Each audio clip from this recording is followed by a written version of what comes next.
que les services de renseignement maliens étaient au courant de tout ce qui se préparait, et avec des dates précises. Et il y avait environ 5000 terroristes du Djinim, dont des jeunes âgés de 14 à 25 ans, et quelques terroristes du FLA infiltrés entre les frontières guinéennes et ivoiriennes sur le sol malien. Écoutez, soyez sûr d'une chose, un pacte de protection de frontières et de non-agression, ni d'attaque, avait été signé entre la Côte d'Ivoire et quelques opposants maliens. Cette réunion s'était tenue dans la capitale ivoirienne de façon discrète, 3 mois avant les élections de la Côte d'Ivoire. Pourquoi cette réunion ? Tout simplement parce que le gouvernement ivoirien pensait que les opposants ivoiriens allaient se servir du Mali pour attaquer la Côte d'Ivoire. Or, cette information qui avait été donnée par les opposants maliens était fausse. À cause de cette fausse information, les éléments clés de la Côte d'Ivoire ont donc décidé de prendre le Djinim comme bouclier. Plusieurs millions de dollars américains ont été déboursés.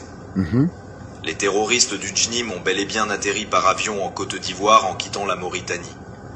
Et ils ont été déployés à la frontière ivoirienne, sur des motos, puis ils ont roulé pour rentrer au Mali. Voilà comment le sud du Mali a été dominé en quelques mois. Écoutez. Pris par cette joie, et croyant que grâce au soutien de la force ivoirienne, ils pourraient renverser la transition, les ennemis sont allés créer un groupe WhatsApp et l'ont appelé FPR, Front Patriote de Résistance.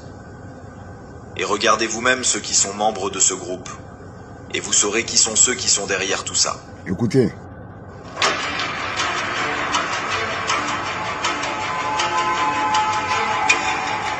La Côte d'Ivoire fait tout seulement que le Mali et le Burkina et le Niger tombent, avec la complicité des Occidentaux.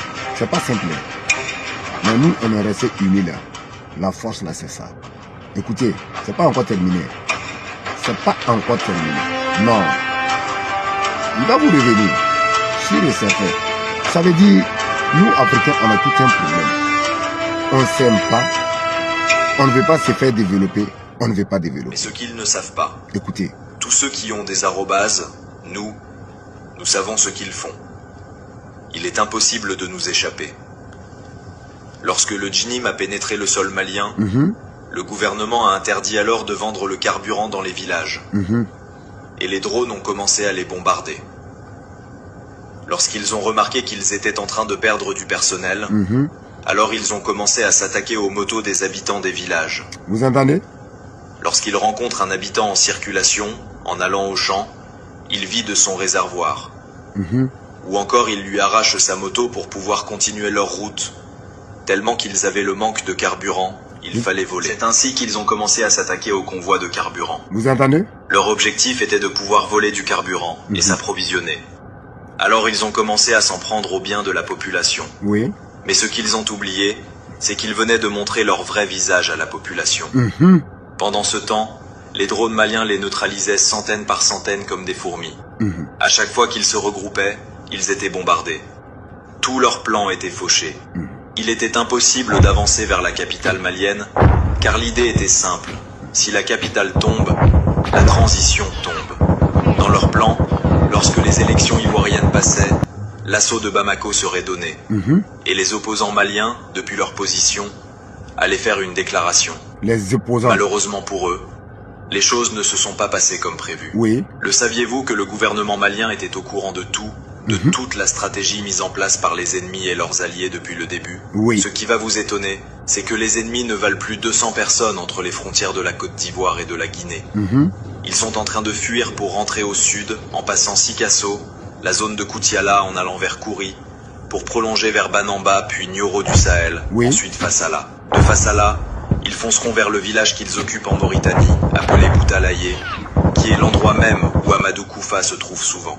Remarquez une chose, puisque les ennemis et leurs alliés ont perdu beaucoup de gens dans cette stratégie d'attaque et ont très mal, ils sont allés s'asseoir à la télé pour mentir encore que le Djinim n'avait pas l'intention d'attaquer Bamako. Demandez-leur pourquoi, depuis qu'ils ont su que le Djinim multiplie les attaques vers le sud, ils n'ont pas fait cette déclaration. Et c'est une stratégie de logistique d'encerclement pour finalement, au niveau alimentaire, au niveau du carburant, en fait, faire en sorte que les populations soient de plus en plus sous la pression et qu'il vise en fait une sorte de révolte sociale interne à Bamako. Le JNIM n'a pas la capacité réelle de prendre la ville. Et c'est quand l'armée malienne a bien maté le JNIM qu'ils viennent tromper la vigilance des Maliens. Oui. Eh bien, dites-leur que tout est déjà su et qu'ils ne pourront rien faire. Dans toute cette guerre, il faut dire merci au peuple malien. Merci. Car sans l'amour d'un peuple, Merci. un pays ne peut rien gagner. Merci. Allez-y dire aux opposants maliens qu'ils sont obligés de se rallier à l'État malien. Sinon, ils vont vieillir en exil ou mourir en exil sans devenir président un jour. À bon entendeur, tant pis pour ceux qui n'ont rien compris.